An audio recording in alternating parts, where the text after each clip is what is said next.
With us in the studios this morning to discuss the issues, let's welcome a regular guest on Good Morning Nigeria, Dr. Yunusa Tanko. He is a former national chairman of the Inter-Party Advisory Council and incumbent chair of the National Conscience Party. Dr. Yunusa Tanko, pleasure to have you on Good Morning Nigeria. Thank you very much for having me. We also have with us in the studios Adamu Garba II. He's a presidential aspirant at the All Progressives Congress. Now, this is the second time he will be aspiring, because in the 2019 election, he also wanted to get his heart into the ring. Adamu Garba II, delighted to have you this morning. Thank you for having me. Okay, and we also have in the studio here Senator Nkechi Nwogu, PhD, Ugongwa Indibo, here Abiam, Pro-Chancellor of University of Calabar, and former member of House of Representatives 2017-2021, Senator 2017 to 2015. An aspirant. Yes, that's your last appearance of the Senate. You're welcome to Good Morning Nigeria. Thank you very much. All right, good morning, and good morning, viewers. Okay, and also joining us via Zoom from Abeokuta is Bashoru Ni Salako, political analyst, a Nigerian who was once a resident in UK. You're welcome to Good Morning Nigeria. Thank you very much. Good morning. Thank you for inviting us. Also with us via Zoom from Germany is Honorable Chibogo Kenneth Bandi, Deputy National Chairman, Diaspora Engagement, African Democratic Congress, ADC, and Senatorial Aspirant for Delta North. It's good to have you join us all the way from Germany this morning. Good morning, sir, and good morning, Nigeria. All right, so once again, our pleasure to have all the guests with us for the conversation this morning. Let's begin with Senator Nkechi Nwogu. The subject matter, of course, it's one that we began yesterday, namely the high cost of expression of interests and nomination forms, which has now been likened to as a very viable source of IGR for the political parties. What are your thoughts? Good morning once again. Yes, there has been calls from various quarters with regards to various parties' cost of nomination forms. Yes, ordinarily they look high. 100 million for my party. I belong to the All Progressives Congress, and for presidential you have 100 million, for governorship you have 50 million, and for Senate you have 20 million, and so on, and for your House of Reps 10 million. There's a school of thought that in the party administration it comes under 2-3 prongs, while especially my party decided to peg these nomination forms and the expression of interest cost to these amounts, as I mentioned earlier.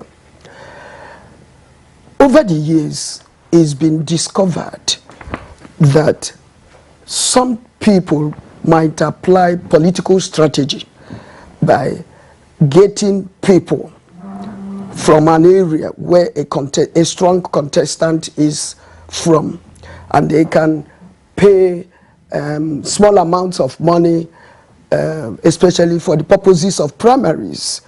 They can pay 2, 3, 4 aspirants. They know they are not going anywhere, but they are just called political stoppers. Political stoppers. And they come and they divide the delegate votes, which ordinarily would go to the desired aspirant, to give that person a winning streak. That is one prong. Because if somebody is hoisting a candidate, fake or pseudo candidates for that purpose, when the cost as it is high, that strategy has failed, because nobody will bring pseudo aspirants just to stop somebody who ordinarily would be a winning candidate. That's one. Secondly, it has also been found over the years that when somebody becomes an aspirant, you become a candidate, then they become eventually they win. You don't see them again supporting the party. The party becomes beggarly.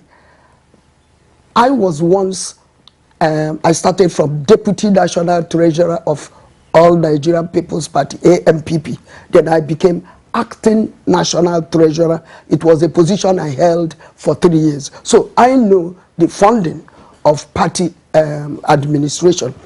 The parties end up becoming beggarly, and you know they say, he who pays the piper dictates the tune. So by putting this cost high, at least the party is like an income generating exercise for future use, and to remove the parties from going to few people who will eventually take the party and do whatever they want to do. So it is another way of the party having some income in their pockets. That's it, a second one. And the third prong is aspirants ordinarily will come on their own just to say, let me, if I pay my money, or if people know that I'm running for governorship, you know, at least your name, who, you know, is a it becomes a title. He was once a governorship aspirant, senatorial aspirant, and so on and so forth. But as the cost of these nomination forms are today, nobody, no unserious person will go into purchase of nomination forms if you are not really serious to do the contest. So these are the three prongs. These are the three school of thoughts why most parties, including my party, why they have placed the cost of nomination form and the expression of interest to this amount. Okay, we'll get back to you, but there's one point you made, you know, which struck me, because we had this conversation yesterday.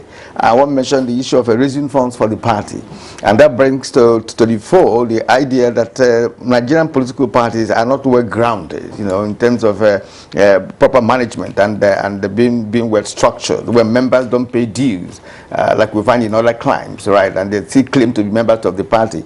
And on the other hand, you are saying that many people are not allowed to come in, perhaps because of the amount of money you're talking about. Assuming 100 people pay 50 million naira, and 2 or 3 people pay 100 million naira, you know, to pay the form. I mean, the other, you will still have more money when you have more people participating. But that's just by the way. Let's bring in Dr. Yunusa Tanko here. Let's get your take on this on this matter, the issue of a high cost of nomination forms and the expression of interest for Nigerian political parties. Okay. At the point, I thought really that the APC will leverage on the way they manage the, what would I call it, the national chairman, their convention, where most of the contestants were asked to drop their ambition, and then even at a point in time, a person like former governor of Nasarawa State, Tanko Makura, who worked hard trying to see if he can get the ticket, we are promised that they will be paid back their money. That one reduced and it showed cohesion within the party, and then it could have sent a very good signal if they leverage on that. But then there, all of a sudden they just hit us, bam, with the big bam that you want 100 million.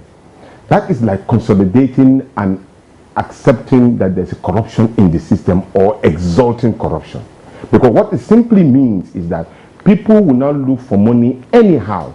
Interestingly, here we are in the country where Nigerians are saying that ASU is on strike, and a minister of the Federal Republic of Nigeria, with Minister of Education, small Minister of Education, is paying 100 million naira. I mean, it doesn't make sense. You are vying for an office that even the salary of that particular office is not even up to that particular amount of money that you are paying to contest election. We have people in that same cabinet who, I mean, we have even governors who are having problem with their own state as regard to payment of welfare salaries to people, and yet they are paying 100 million. There's no way you can justify it. And so I think it is corruption-induced fees that we are having. And you can look at the way indeed it is increasing. At a point in time in 2019, PDP generated 3 billion naira, while APC generated 7 billion naira. That 7 billion naira, for example, is enough to take care of another state entirely. And it's not as if probably that particular sum of money will say, okay, if you pay this X amount of money, it will be used to take care of all the campaigns so that you don't need to pay any money anymore. No, it's not like that. The Punch newspaper did a review on an editorial, and they gave a synopsis of some of the expenses that are being carried out in some other countries. Like, for example, in the UK, in fact, you can pay as low as 500 pounds refundable at a point in time if you meet a threshold. That's to encourage contestants. And then in the UK, in the state of California, in the state of Iowa, you pay a zero amount of money. But in the state of South Carolina, which happened to be the highest, you could pay as almost as 40 US dollars. Then in the state, of course, which is vary. Now, each state has like $1,000, which is equivalent to about exchange rate of 414. That would be like 4-point-something million naira. You understand? So, and these are rates that encourages contestants to run for elections. But here we are in a country where we are highly indebted. People cannot eat 3 square meals. We are talking about paying 100 million naira for contesting for an election. It is absurd. It is a treasonable felony against the Nigerian people. It makes the Nigerian people look as if we have so much money and yet we are in abject poverty. It is totally unacceptable, and I think it is high time for people like Garba, who are young contestants, and women too who want to contest. You cannot imagine. I don't imagine any woman can raise about 100 million naira to say she wants to contest election in Nigeria as of today. Where? So people like Garba could use this opportunity now to raise a normal protest, electoral process, to reduce, because you are talking about the future. Yesterday it was 45 million. Today is 100 million. It's going to skyrocket to another level, that where anybody who has the credibility to run for election in this country will not be able to run for election at all. So I think it is high time we challenge this particular obnoxious and astronomical way of challenging the Nigerian people to run for election, so that we can stem it down, so that credible people can be able to run for election. If we don't do it now, it means that in the future we will not get any credible Nigerian to run for election. And with respect to the senator, she was saying the idea of probably the school of thought as regard to whether to stop some people. They call them stoppers. In fact, I read in the social media, in the Hausa language, they said they want to stop Shayanu. They call it Satans. They want to stop them. Okay, let's assume, does it mean that there's no any other way of stopping all those stoppers? There are. You just need to think deeply. You can use policy statements. Disqualification. To disqualify and screen.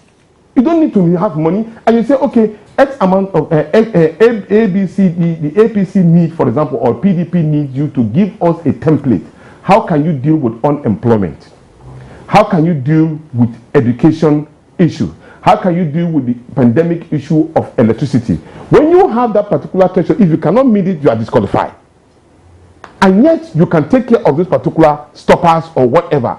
I know it happens, but this particular using of money cannot be justifiable for stopping any stopper or anybody from running for election, because they can also use any strategy again to come and cause mayhem in your party. All right, Dr. Yunus Atanko, no disappointment at all from your opening salvo, but let's get a few things in perspective. I know it might be a manner of speaking. The fees being charged by political parties for expression of interest and nomination, those fees, the payment and collection do not amount to treasonable felony. That's one. Second point, you also said that some of the aspirants have been paying these amounts to collect forms. The reports that we have read indicate that it is groups and friends and associates that have collected these forms on their behalf by making the payments. I don't think, Kieran, I read anywhere where any one aspirant stepped forward and issued a check or to say that this is from me personally. You have all kinds of groups. But even the group issue is one thing that we also raised yesterday, that namely, who are these groups? We have laws against terrorism financing, we have laws against money laundering, and the FIRS is also there. Who are these persons? That is what many Nigerians are talking about. When you say that a group of people came, contributed money and gave to you, who are those individuals that are doing that? Nigerians don't want to believe that. Yes. Well, somebody said in our program yesterday that most of the people contesting have the money to pay, that they are rich, that have the money to pay. And he was also a contestant, right? He said, look, that many of them have the money. But everybody will say, oh, this group are asking me to come. In the history of Nigerian politics, people will say, oh, my people are calling me, telling me to come and contest. Oh, my people are stopping me that say I should go and do this. Now it has boiled down to the fact that people are contributing money and giving to me to go and run for an election and things like that. So Nigerians don't want to believe that. All right, Kieran, I just wondering. Satako, we'll return to you. Let's bring in Adamu Garba II. I'm sure you listened to Dr. Yunus Satanko, and he said that this will be an opportunity for you to, as another young persons, to protest against the high nomination fees. But I wanted to start out by saying that you look very prosperous, and so one would not expect any protest from you to participate in the primaries as an aspirant. Last time you tried it in 2019. Now here we are this year, high cost of nomination fees. The bar is much higher. What are your thoughts? Yes, thank you very much. I heard the answers given by distinguished senator and also Dr. Tanko. And it is very clear that the strategy based on what she asserted, that the party is trying to, let me use the word from Oyogun, separate men from the boys. It's a very good thing, but the strategy adopted is a very wrong strategy. You can't financialize an office that's supposed to deliver public good. There are codent strategies that you employ to be able to filter the candidates based on their content, their capacity to deliver, and also their abilities to be able to showcase the way to solve all the myriad of challenges we face in this country today. That is how you filter men from the boys. And how you do that? By looking at these candidates and asking each and every one of them to provide a letter of intent if they want to aspire for the office of the president. Since the party is standing, is an internal affair, the party should subject these candidates to thorough review, thorough debate over a period of time, filter those qualities that will be agreeable, sellable to the public. Then from there, you can now say it that yes, you have actually filtered men from the boys. But the situation whereby you just put money as the main reason why you are filtering men from the boys, you are actually making a very serious consequences upon the credibility of the party itself. It means that anyone at all, provided you have 100 million naira, you can be able to aspire for office of the president under our great party, the APC. It means if today I'm a kidnapper and I kidnap some people and then call for negotiation, I will get my 100 million naira and also come forward, hire a group, like you rightly said, and then they'll just go and buy the phone for me. If I used to do Yahoo, I can do that. If I'm a drug trafficker, I can do that. Who is among all these candidates, who is providing security solution to all the problems we are facing in this country? Can the party say that we have security issue, we have economy issue, we have healthcare issue, we have education issue as asserted by Dr. Tanko, and then ask this candidate to provide solutions? The one that is most bought by Nigerians should determine that candidate should be the one we put forward. If you go back to other countries, it is clear.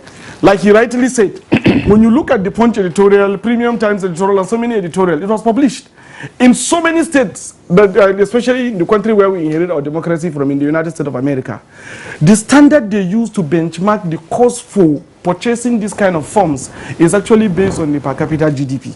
US today have about $62,000 per capita GDP. Nigeria have $2,400 per capita GDP.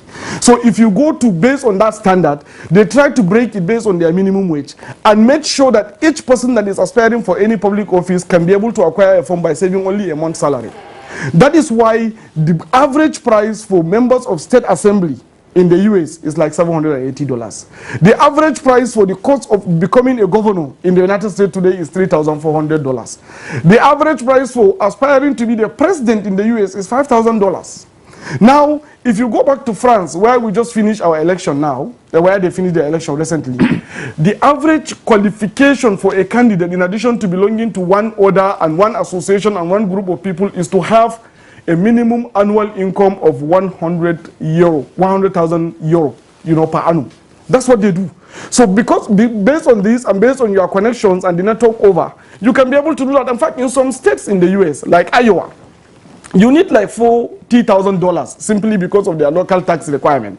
But in other constituencies, you only need signatures. For office of the president in that country, perhaps maybe you just need to go back to your constituency and collect 5,000 signatures, approving that you are qualified enough to go and aspire for the president of your country. That's enough qualification. You don't even have to pay anything. Now, if you come back to Africa, in Ghana here, for you to acquire the form to become the president of Ghana, you spend $2,000. So this is exactly how it is done. But the situation whereby you financialize, you are not going to escape that rapture that distinguished senator suggested. Like, look at what's happening. There are so many contestants that have come forward that were not predicted before. Fashola is joining the race. Amosun is joining the race. You have some people are even projecting President Goodluck Jonathan is joining the race. Some people are saying Akiwumi Adesina is joining the race. Dimeji Bankole is. So many people are just coming out. So it means what the party is trying to escape. By making this kind of arrangement of financializing, we are converting the party back to a situation whereby we have like a motor park. Why? Because as soon as you pay, it means you pick. So if you put something as pay for service, you are always giving incentive for people that have even stolen public fund to come and disrupt the system. We have seen the situation where we are having today in the party. In the last congresses, we have about 205 legal cases consuming 1.8 billion naira of party's fund to solve legal challenges. So the party decided to say, okay, let's up the fund and stop the boys. Fine, they have upped the fund, but have they stopped the boys? Most of the people contesting are all coming from public offices. They have gotten access to money, some of them legitimately, some of them illegitimately. They are paying the 100 million naira to acquire the fund very soon, and those people will say we will not step down. Why? Because they know that our president, the president of the Federal Republic of Nigeria, Muhammadu Buhari's tenure is ending. In the next less than a little bit above 1 year, he will be out. All of them are trying to define what will be their destiny after him. So if they do not predict which will be the president, they should at least be part of the negotiation of how the president is produced. And the only way to do that is to buy the form and get into the field and fight the case. So they may eventually even go to court and then bring in, you may end up having 20 candidates paying 100 million naira. That's 2 billion naira. And you ended up spending 5 billion naira in legal cases. Because we've seen it now. So this is the challenge. So it does not solve any problem. Make sure you pay attention to competency and capacity of these candidates, their quality, their integrity, for you to be able to filter them. That's how to separate men from the boys. And that is why I don't believe this is a good thing for the future generation, especially my generation. We don't believe in it. Therefore, we don't believe we should financialize everything in Nigeria. Right. Because the only office that's supposed to deliver public good and reverse the financialization of our healthcare, financialization of education, even our roads. You cannot ply our roads without heavy security if you are a public figure. So it means everything is financialized in Nigeria. The only way to reverse the financialization of the system is to get the office that is supposed to deliver public good, which is now going to be financialized. That's a pure Okada man arrangement, and it's not really good. Okay, thank you so much. This is coming from a different generation, it's organized now. We've learned that word. Thank you. Let's go to Germany, where we have Honorable Chibuogu Kenneth Bandi. You have listened to our guests here in the studio, and I'm sure you have already formed an opinion. So let's get that your view with respect to the topic for today, which is the high cost of nomination forms and the form for expression of interest. Thank you so much, sir, and good morning once again, and good morning, Nigeria. Yes, I've listened to very robust debate and contribution from the panel. Dr. And then from our distinguished senator, when I was hearing her reasons why probably the form from her party is so exorbitant, I was just shaking my head. And thank God the last speaker was able to touch on that. That if monetary policy is going to be the criteria, to select presidential aspirant, then we're in a very big trouble in Nigeria. Because of course, by so doing, you have simply discriminated the youths, you have simply discriminated the technocrats, who are basically in every society, the bane, the broom, the powerhouse behind every policy making, so to say. And if the president of the Federal Republic of Nigeria is being, chosen from the party level based on the ability of how much you can pay, then we have an issue with that. That's one.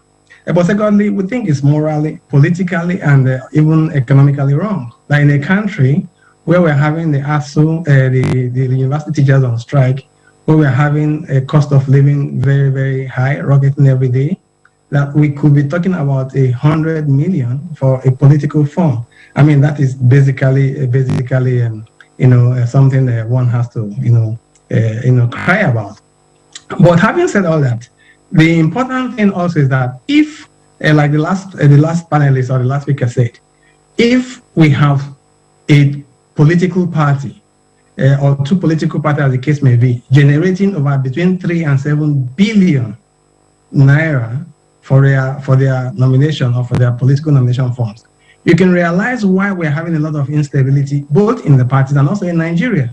Because the party, according to the last speaker, which I also agree with, who is actually having a budget bigger than a state budget, is in a position to destabilize not even the government or their party, but also to destabilize the country.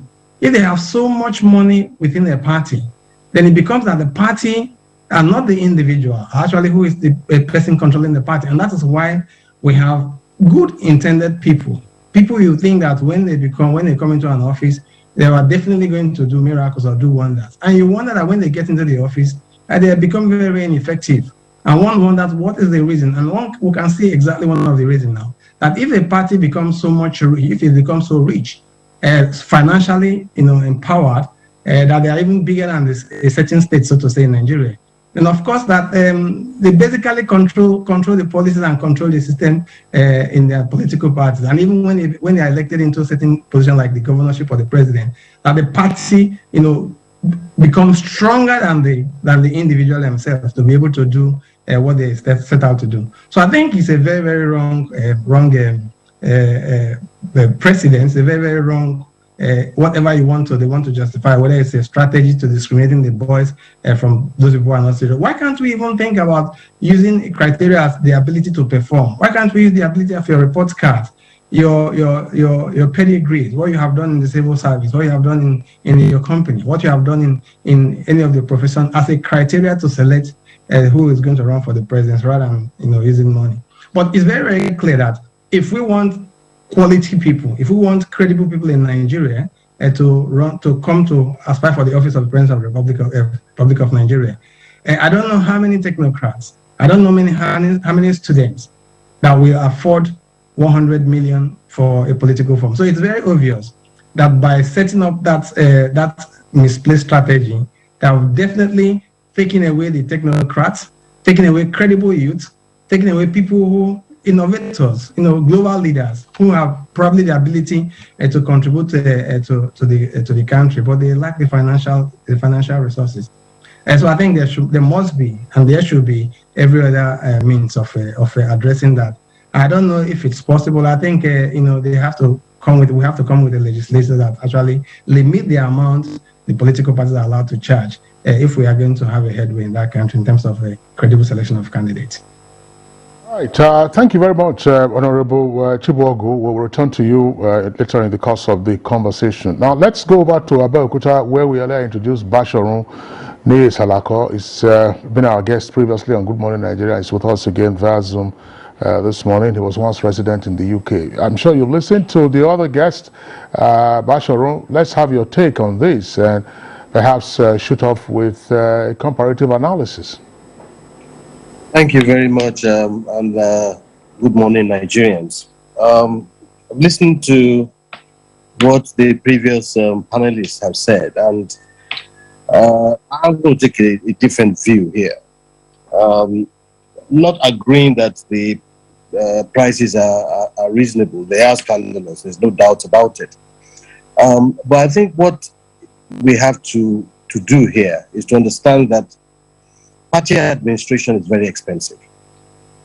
And every year, every election cycle rather, this debate comes up about the cost of expression of interest and nomination funds. And it continues to increase cycle by cycle by cycle. There's no doubt that it is scandalous, it is non-inclusive, it is discriminatory, and all those things that the previous speakers have said about it. But we still have to address the issue of administering political parties and the cost of it. We know that in more advanced climes, people have taken, this idea of dues very seriously, and building up funds for political administration over a period of time. What happened to the monthly dues that people used to pay? What happens to institutional funders as well who support political parties? For me, it goes back to the fact that our political parties are just purely vehicles to grab or attain power. There's no ideology. Now, I lived in the United Kingdom for a very long time, and you have the two major political parties, the Conservative Party and the Labour Party. The Labour Party is funded mainly by the labor unions and all those other people. And that's because the ideology of the Labour Party, if you like, is welfareist. So you can see where they're coming from. People can put their money towards it and they get their funds over a period of time. The Conservative Party, on the other hand, you understand, yes, they have big donors who are not necessarily the people who are contesting for office. Now, what I have a challenge here is that it is those people who are contesting for office who are the ones paying these huge sums of money. And of course, there's no way that you're going to pay money and you're not going to find a way to recover your money.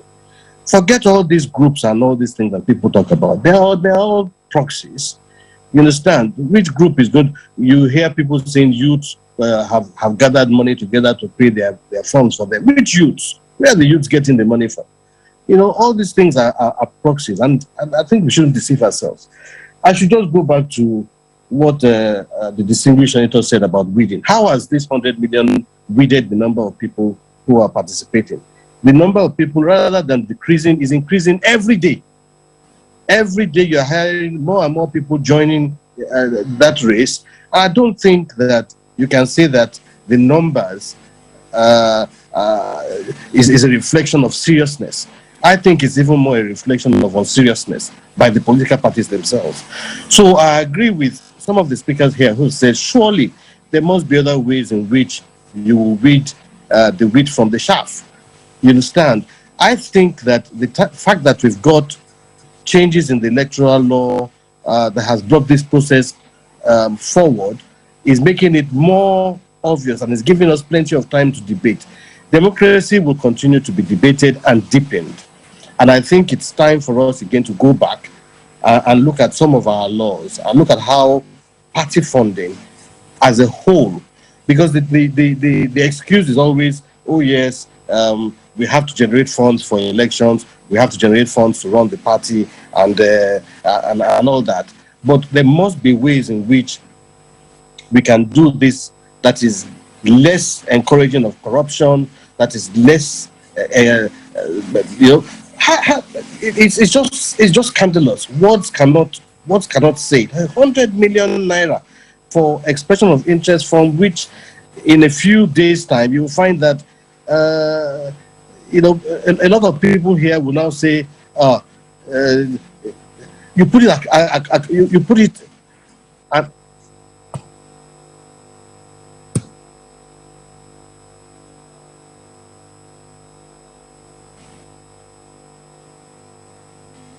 Sorry, I'm having problems with the network here. Hear you now. We saw you. We saw your finger trying to manipulate your system. Can you hear me? That's right. All right. So Okay. just yeah. Yeah. So I was saying, you will find that in a short while, yeah, you will see that these people will start to use this expression of interest, 100 million, to negotiate for positions in the party or in the new government. I have paid 100 million naira, so therefore I think I qualify to be minister, or I think I qualify to be chairman, or whatever else that the positions are that are out there to share. We should continue to deepen this. And the sad thing is that this happens every election cycle. I recall the president, right, when he was contesting, I think in previous cycles, was complaining about the 25 million that he had to pay. And now he's superintending an astronomical increase in the price of nomination forms. It's just not excuse. It's just not acceptable. And I think that we should continue as a nation to see how we can encourage the young people, the non-included people, the women to come in. I think it's time. I think it really is time for us as a nation, you stand, to go back and review the entire political process. I think that you cannot continue to move on in this direction. We need this review of our constitution, root and branch, where the electoral law is conflicting with the constitution, where the constitution is conflicting with root and branch, is what we need. Thank you indeed, Bashiru Ni Salako. We'll return to the studio here. And I would like specifically Senator or distinguished Senator Nkechi Nwogu to respond to some of the points made by the other speakers. As a matter of fact, their points are just at variance, with what you submitted earlier on. So I'd like you to respond to all that. Thank you once again. Like I said earlier, the reason, and I'm talking about my own party, the AP All Progressive Congress, the reason for the hike is that the cost of administering the process to electing candidates is enormous, and there is always the feeling that some sections of this country that have money have hijacked the party and determines who goes where. And parties are trying to be financially independent. The only way our party today and other parties, I believe, they would have in place for this general election next year various committees that will need to be funded. Even in elections, I could recall in 2019, for the first time in history, I saw a party giving to candidates this time support fund for election. I've contested under AMPP where I went as House of Rep. There was no such thing. I contested as a Senate in PDP. There was little or nothing. But in 2019, under this APC, it was a different thing. A party can only do that when they are funded. A party can only be financially independent when they have their own funds. So, and right now, yes, the issue of 100 million, and many people, in spite of the huge amount, many people have declared intentions. Let us see how many of them will actually pick the forms, that is by making this payment. And another point I want the viewers to know is that in my party, the party has considerations for youths and women. For a youth that is running for presidency of this country, there is a 50% discount. And for women, it is free all over, all through. So I think these are one of the areas they have really applied the consideration that a youth might not be in, a good youth might not be in possession of this said 100 million or 50 million and so on and so forth. Then we are talking about breeding corruption. No, I don't see it as breeding corruption. Like I said, let's see how many of them. Maybe we jumped the guns by talking about the cost of nomination. Definitely, the cost applied for various positions will definitely be a deterrent to time wasters and people who will ordinarily just be contesting for the sake of being recognized as aspirants, like somebody mentioned, so that you now say, I am an aspirant and I have picked, if the cost were pegged at for presidential, like for 20 million, you will see hundreds of them coming to pick this form. And I think that parties are expected to fund the process of election, from screening, delegate, election proper, and other costs that are attached, without going to Mr. A to borrow or to ask for money, who will in turn direct the direct the affairs of the party. I'm not cutting you short here, please. But what about the issue of members of the party paying annual dues, which are obtainable elsewhere? So that because election cycle is if you recall, in 2015, when I joined APC, we were told that this party will be self-funding, as is normally done in other climes. But I can assure you that that was criticized. And how do you expect a rural person maybe to be paying 100 naira every month? You see, that reminds me, or that takes us back to civic education, where people will realize that we call ourselves stakeholders. You must stake in order to hold. When you don't stake, you don't hold. If it were possible, from word, people at the wards, they make their contributions, whatever it is agreed upon, whether it's 50 naira per month or 100 naira per month, and so on and so forth. It would have been better. But tell me which of our parties in Nigeria do this subscriptions. Well, distinguished Senator, thank you very much for your comments, as well as your sketch of the reality of political parties in Nigeria, whether indeed they are political parties, properly so-called. Yesterday, during this conversation, the first part, we gave the analogy to say, assuming a political party has 1 million members countrywide, and each of those members pays 1,000 naira annually as subscription, which will come to around about 83 naira 33 kobo per month. That political party, 1,000 naira from members, will have 1 billion naira. And this is done yearly, and elections don't come every day. Dr. Yunus Atanko, let's have your take on this. There's apparent justification for this financialization, as Garba II has said, and yet political parties appear reluctant to grow and integrate their membership so that they have a stake in the political process and in the parties themselves. Well, it had to do with the electoral legal backing.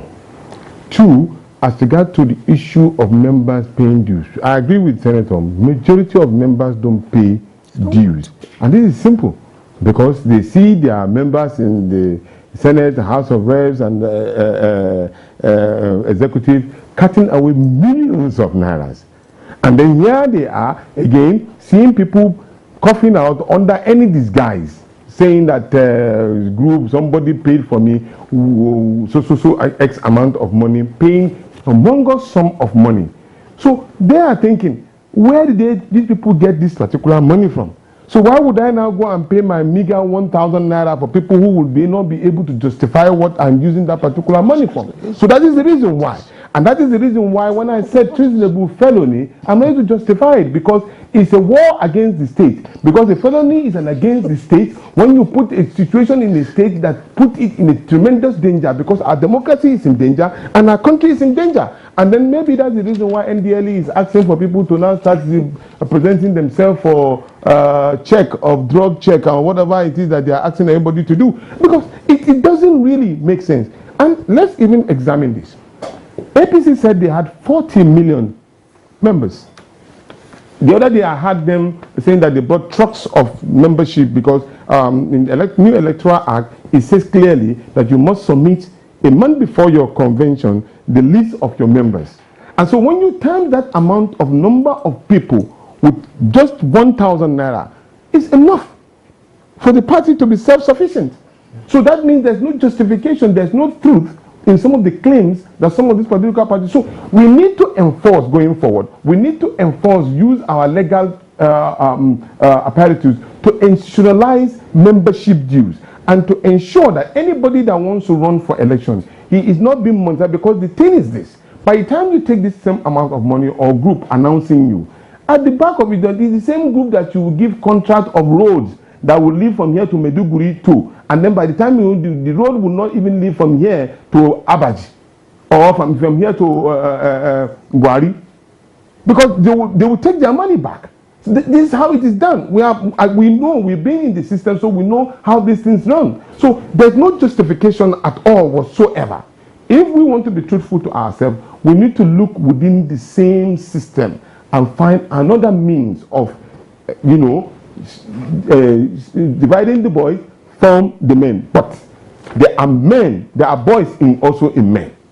And we have to justify that by making sure that intellect, capacity, merit will rule our election. That is the reason why we are finding a lot of unjustifying people running this government. And 2023 should be a determining factor for all of us in Nigeria. So we must look at it. I think it's the right time now to challenge this particular obnoxious law and take charge of our country, because Nigerians need us, and then we need Nigeria, and the time is now. All right, Dr. Tanko, we appreciate your contribution this morning, and you're so emphatic. I also direct to your point, but we still insist that it might not likely be a treasonable felony, as you said. Right, so let me appreciate you one more time for your contribution, Dr. Yunusa Tanko, former IPAC National Chairman. We thank you. Hope to have you some other time on this platform for another sort of a conversation. God bless the Federal Republic of Nigeria. Okay. All right. We'll take a short break now. When we come back, the conversation continues. Do stay with us. All right, you're welcome back, and it's still Good Morning Nigeria, live on the network service of the Nigerian Television Authority. We're having a diversity of perspectives on the issue of the high costs of expression of interest and nomination funds, and suggestions also as to how to get around it. Let's bring in one more time Adamu Garba the second. Again, an issue here about alternative sources of funding for political parties. I know that you raised a slate of issues, including candidates or aspirants seeking to hedge against the future once President Buhari's tenure ends in May next year. Look, why is it that members are not paying their dues? And how can the political party managers reverse the clear loss of faith, either in parties or in the system delivering good governance? You see, political parties are created to regulate the moral balance of a society, because each society is divided into the left and the right. And that is what is called the hallmark of even the ideological projections of political parties. Like if you go back to this ideological component, they are regulated by 4 keywords. The left side is always favoring what is called justice and equality, while the right side always favors order and stability. And that is how you found what is called political ideology. And it is around this ideology that political, economy, and security of nations are defined. So for people on the left, once their main man is on power, they created security policies that seeks to favor them. Like in the left, they pay attention to more of consultative than confrontational security approach. Meanwhile, on the right, they are confrontational as opposed to consultative. In the left, if you come back to the left, you see that they pay so much attention in the area of equality, around gay rights, around social justice, around all those kind of things. So all the policies and the innovations that will thrive around that period will now be favoring that kind of society. While in the right, they pay attention to stability, security, war, and so many issues, because that now is also empowering another enterprise. So it means invariably that this cascade from the bottom to the top of the society based on natural human inclination to being a part of a society. Because sometimes even if you have children, you find out that one of them is more orderly. She doesn't want you to do the right thing, you do the wrong thing. Anytime you do the wrong thing, they will rush to correct you, while the other doesn't care. So this is just a reflection of human nature. Now it is from that you cascade that make a person to be a stakeholder in your project. Are you a progressive or a conservative party? Like in APC, we are progressive. But how are we projecting the agenda of progressivism to the reach whereby people can buy their destinies, can be able to stake this their destiny in the future of the APC? Do we have progressive institute? Another way of generating fund. If I am a businessman, currently I'm a businessman, will APC be creating laws in the assemblies, executive orders, and also legal solutions to my issues that can be able to fund and support my business? Is it going to help me when I'm going to school, when I'm going to the hospital, when I'm applying my road? Is it going to support me based on this progressive ideology? So these are the things that make a member to stake himself into the party. If I notice that everything that is progressivism is actually helping me as a member of APC, I will do everything possible to ensure that APC did not lose election as much as possible, simply because that progressivism ideology is what drives the success of everything I do, from the birth I have of my children to the point when I die. So that's exactly how it is. Similarly, when you come to the right, it is the same thing when it is conservative. That is what brings about this stakeholder management.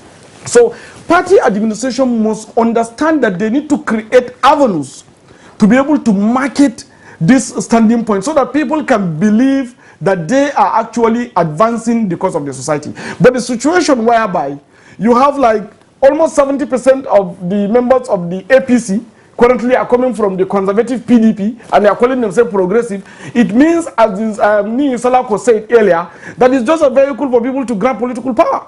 So it shows very clearly that there is a disconnect between party administration and the way they deliver their own ideology and how people are buying into this ideology. I can give an example with myself. I'm trying to raise funds for buying the form, and I decided to say, okay, in this case, I want to make it public. I don't want to make it private like the other people are doing because of our generation. Publish an account number online and solicit it for support from the people. Let's collectively buy this form together as Nigerian young people. We've recorded over 1,200 transactions between, I think, about 5 days between the day we publish now. Out of these 1,500 transactions, some people are paying 1 naira, some people are paying 5 naira, some people are paying 10 naira, some people are paying 1,000 naira. So we have raised a little bit above 2 million naira over these 5 days. So you see the reflection of our society. You see how it is coming. On the private donation side, we have our own, but that's the public one that is already live. I even published some of these records. So this is showing you the situation we have even in the party system, because the party system have to create an avenue to make a member feel like he has a stake to protect. I have a stake to protect because of your family arrangement in the progressivism. I have a stake to protect because of the way you arrange the laws to ensure that my children get better education. I have a part to stake to ensure that I have the proper healthcare arrangement, that I don't want to lose progressives in power because it's going to affect me. As a businessman, I make more sales when there is progressivism in the government, so I will do everything possible to ensure that progressive stays. With this, you find out that even the party administration, to the government policy, to the spending profile that they do budget annually, all goes back to that area that eventually give back to the party to ensure the party wins election. Look at President Trump and President Biden. This last election that they did, they generated $6.2 billion, the two of them, to contest that election, mostly from private donations. So that is exactly how you see the progressives are doing everything, or I can say the Democrats are doing everything possible to come back and take over power, and also the Republicans are doing everything possible to keep power, simply because they know that if there is no Trump, there might be no kind of policy that is going to favor them in China. And if you come back to Biden, if he's not there, healthcare may suffer, because the progressives or the Democrats are more of the soft part, while the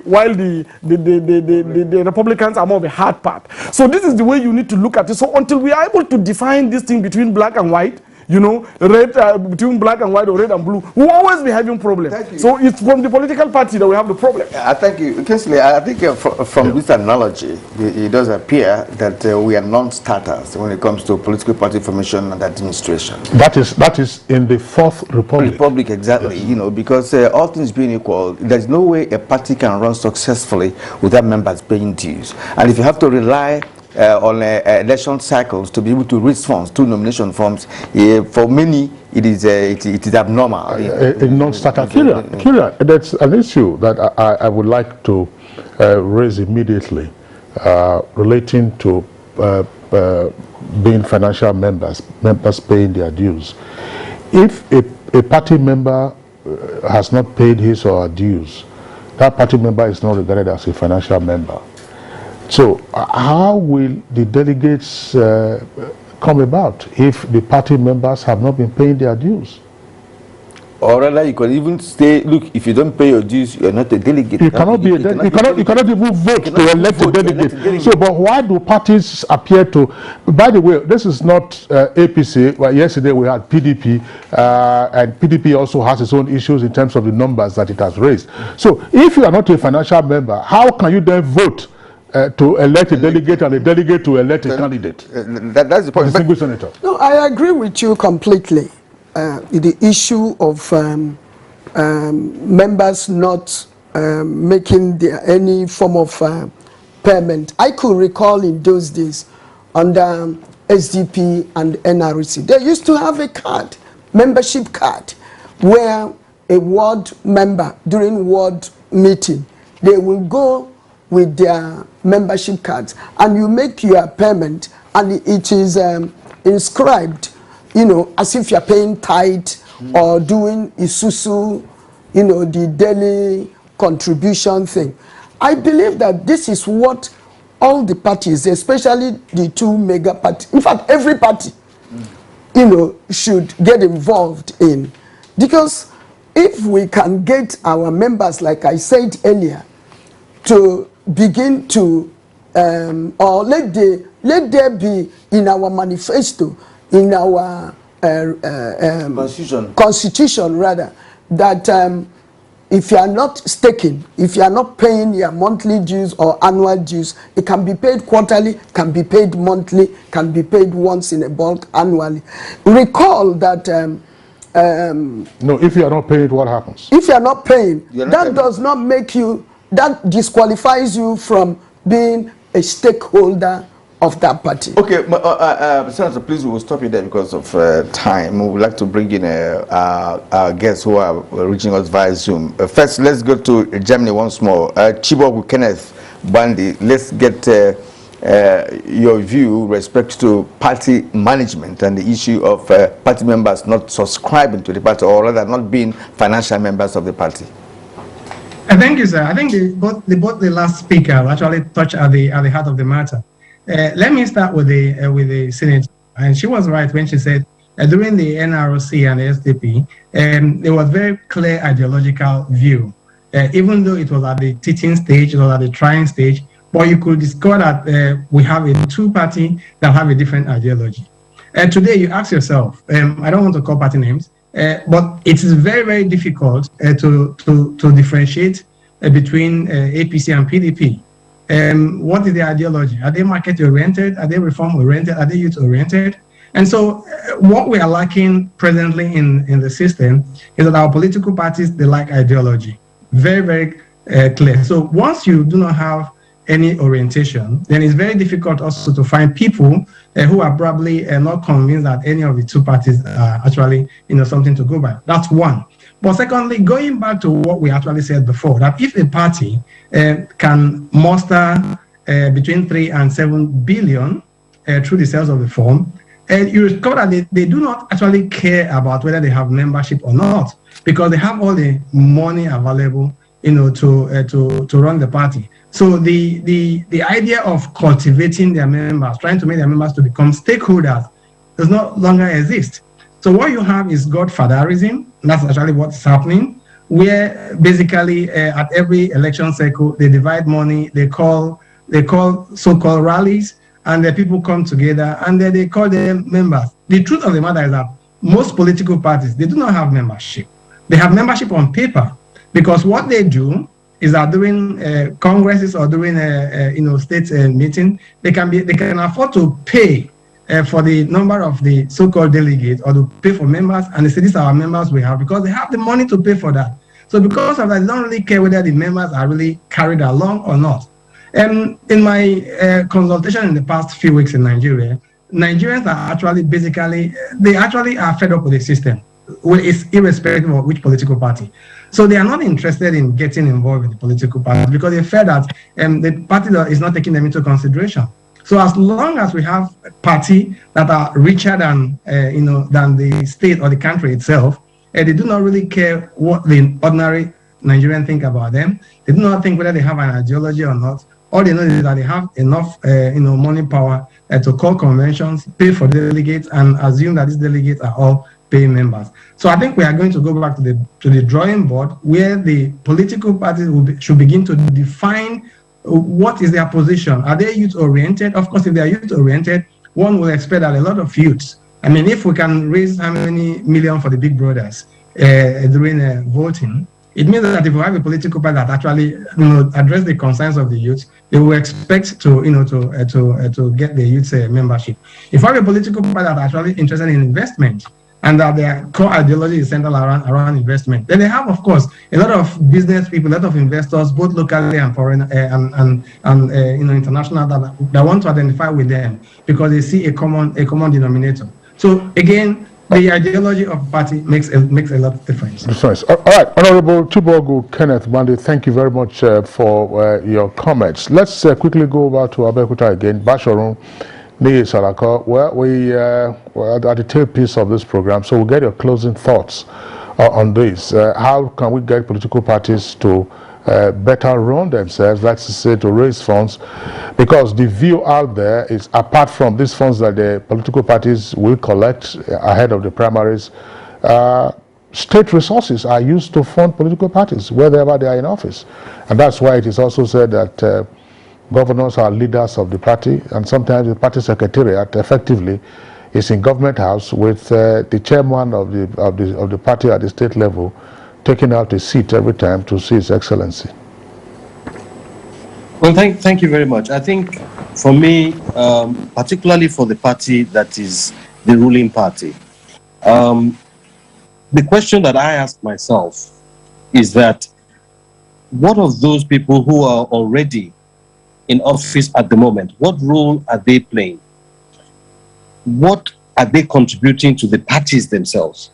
We hear about these humongous and huge salaries and allowances that our ministers, our members of the House of Representatives and whoever they get. How much of this is plowed back into the party that has produced them? For me, what I would like to see as I want to call it a short term until we can address this idea of getting more ideologically formed parties, is for our political office holders a portion of their salaries to go towards party administration on a regular basis. In Ogun State here, during the time of the Governor Gbenga Daniel, I recall that depending on the political office that you held, you had to pay a portion of your salary back into the political party on a monthly basis. And this was something that was used to create a mass of funds to run the party. So there are ways in which we can do it other than waiting for this 4-year cycle. Yes, I know that does not address the issue of the party that is not in power, or the party that does not have officers who are elected or whatever. But the fact remains that there are ways in which you can do it other than waiting for these 4-year cycles. Each minister should be paying so much of their money into the pot. Each governor, each member of the House of Rep, each senator must be paying so much of their money back into the party to make the party administration easier. Whatever it is, until people feel included, until people feel part of the process, until people feel that they can contribute to the election of their leaders.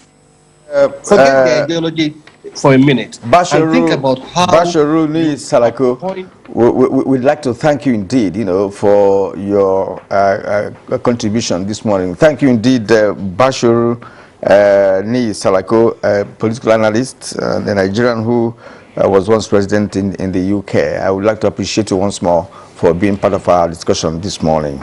Thank you indeed. And also via Zoom from Germany, Honorable Chibogu Kenneth Bandi, we also would like to thank you for being part of our program this morning. Thank you indeed. And of course, distinguished Senator Nkechi Nwogu, Ugonwa Ndibo, Pro-Chancellor of University of Calabar, former pro-chancellor. Former pro-chancellor, University of Calabar, and former member of House of Reps, 2017-2021. She's also currently vying for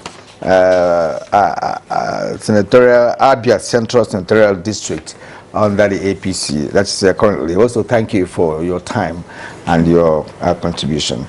Of course, Adamu Garba, the second, for me, he brought a new dimension to this conversation. Also, like to thank you for representing the younger generation of Nigerians. Thank you indeed. Thank you very much. All right, let's take some foreign tidbits before we round off this edition of the program. Media report says EU has condemned Russia's decision to cut off gas exports to Poland and Bulgaria, describing it as an instrument of blackmail.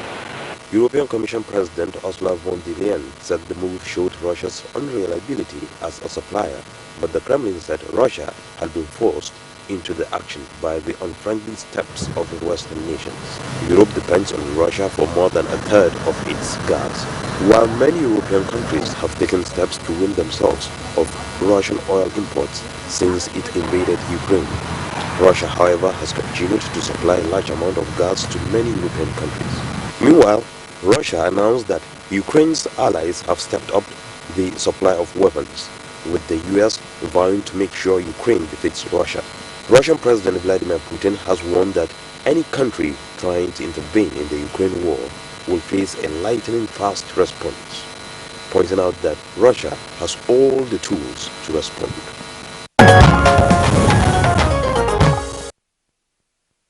All right, we'd like to thank you for being our guests on Good Morning Nigeria today, and also for tuning in to the program. We're back tomorrow same time. But just before we leave, Kirian, we know with the distinguished Senator Nkechi Nwogu. She was first in the House of Reps, and then of course spent 8 years in the Senate, and now she's seeking to come back to the National Assembly. My name is Kingsley Osadolo. Look after yourselves. See you tomorrow. I am Kirian Umayo. Thank you for watching. We'll see you again.